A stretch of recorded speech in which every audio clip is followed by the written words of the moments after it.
Hey everyone, we're back. We have our cat here. I don't think he's happy to be picked up. Yeah.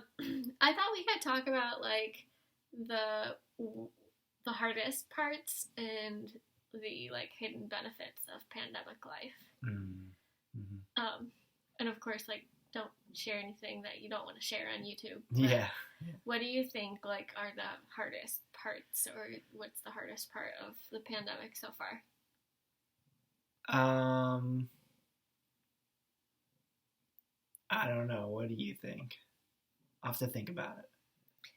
I think the hardest part for me personally, just like in my life, that I've experienced is the anxiety and like not knowing if like my loved ones are gonna make it through the pandemic to the end.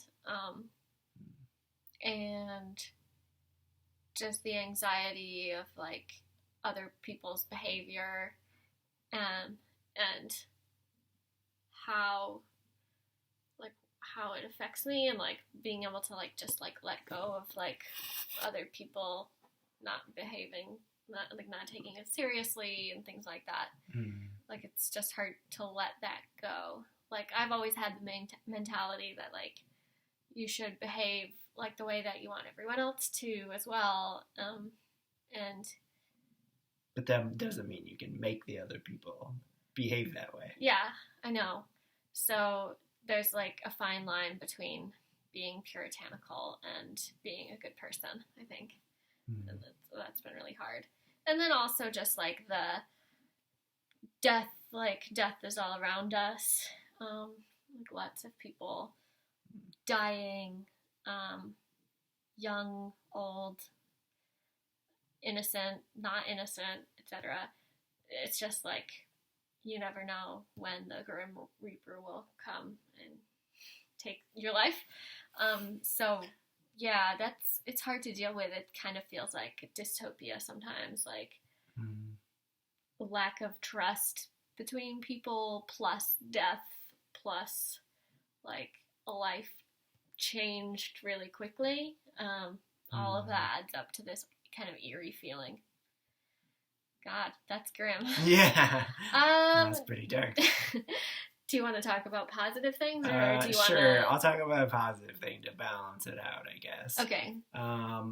I mean, one of the most positive things for me has been working from home. Yeah. Because my commute is over an hour each way. So that saves me, over 2 hours a day, a work day. Yeah. So that's been really nice. And my office did not have a policy or their policy was that no one could work from home before. And going forward, it sounds like we probably will be able to work from home at least part of the time. So that kind of helped speed up our change in policy. Yeah, the policy change. So that's been really nice for me. Do you have any positives to share? Yeah, we've had like a lot of free time to do fun things. Well, we bought a house during the pandemic, and that has like been, it like takes up a lot of time and positive. It like feels like we're doing something. And thankfully good. We bought the house early enough that we didn't buy it right now. I think it would have been a nightmare buying it right now. Yeah, we bought it we put the offer on it in June. Yeah. Or the end of May of 2020. Yeah. So it's like just a couple months into the pandemic. Yeah, so like, you've developed a lot of like fun habits and pastimes, like bread baking and like everyone else. And like overall, like I've really enjoyed like being able to cook a lot and having lunch together.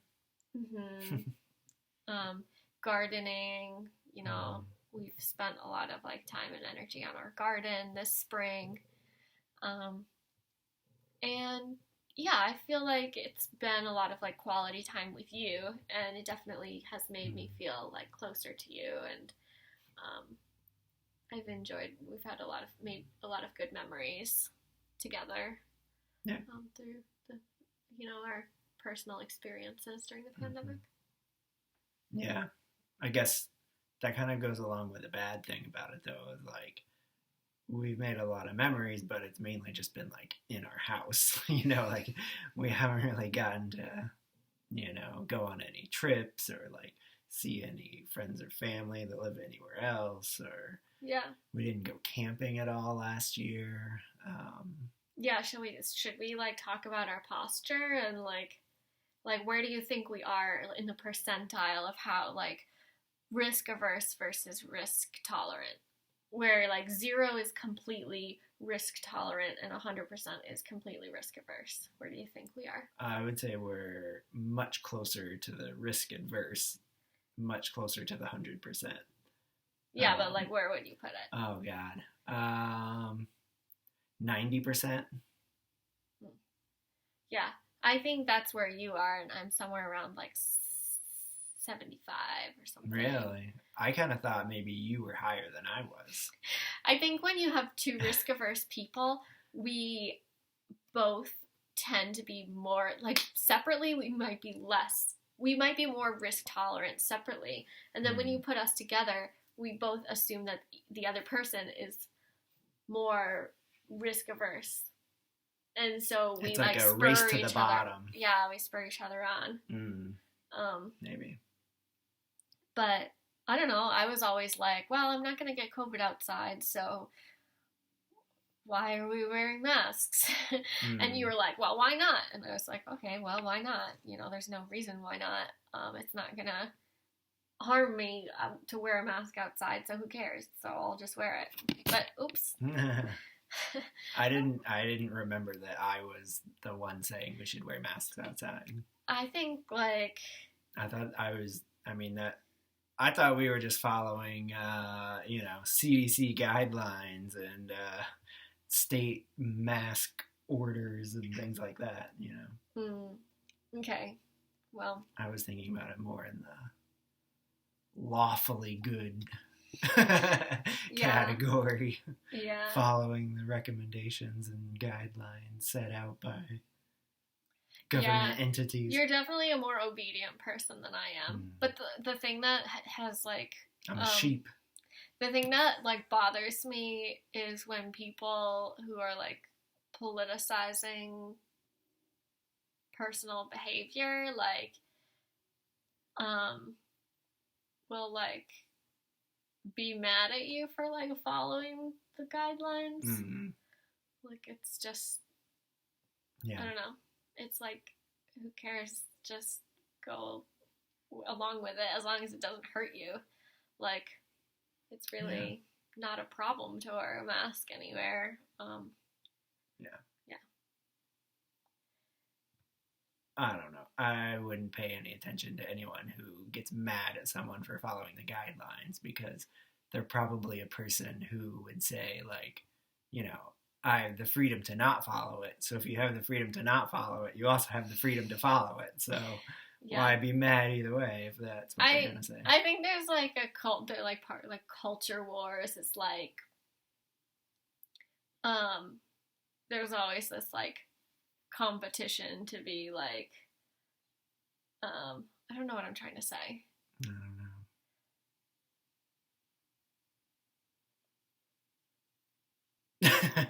I think we should change the topic before it gets too. Yeah, hopefully no one's negative. Watching this. My God. 0 views on this video. I think our cats have liked the pandemic. I'll say that. Like they were definitely like. I think they enjoy spending all day with us, even though they're sleeping most of the day. But they can get fed like kind of whenever they want or whenever we want. They get extra attention, and they sometimes go and like sleep in your lap when you're working. Yeah. I don't know what it is with my lap. Maybe it's not big enough, but the cats won't sit in it for a long time. I don't know. Mm-hmm. Well, Well, Is that all we need to talk about right now? well, let me just wrap it up. Like, Okay. if you had grandkids and you were like telling them about this pandemic, how would you summarize it? I don't know. I mean, I guess that would be a long time from now, so you'd probably remember it differently than we remember it right now. I feel like by that time it would be like, oh yeah, there was this year where we basically just had to stay in our house, and then we could go back out. We got shots, and then we could go back out. Like that's probably how we would remember it, like 40 years from now, I think. Well, I think we're some of the lucky ones if that's how we're yeah, remembering it. definitely. I mean, there are definitely a lot of people for whom it is not as easygoing, I guess. But luckily, we haven't lost any family members or anything to the pandemic. So, how would you remember it 40 years from now? Oh gosh. That's a hard question. Yeah. I think it's like a tricky pandemic. I think like politicians are falling on their swords everywhere, like trying to find like the best way to keep people safe, and then it turns out some of them are. God, how are we going to remember this in 40 years? I think we're going to remember it as a very politicized event. I think we're going to remember it as a huge wave of deaths. Like, it's going to be remembered like a war, like World War II. And we haven't even seen the worst of it, so... We haven't? No. So, I don't know. I think it'll be, like, kind of like a war where, like, it'll change societies in different ways, but we don't know how yet. And some societies will get stronger and some will disintegrate due to what's happening. So, I don't know. It's really hard to predict, but I could be wrong. No one really knows how we're going to remember it in 14 years. In your story... 40 years. In 40 years. Yeah. In your story, it's like a little blip and then life goes on as normal. And in my story, it's going to be like such a huge change that, like, whole societies will change. But I don't know. I guess we'll see what happens. Probably somewhere in between. Yeah, probably. Yeah. Okay. Thanks for watching. Bye.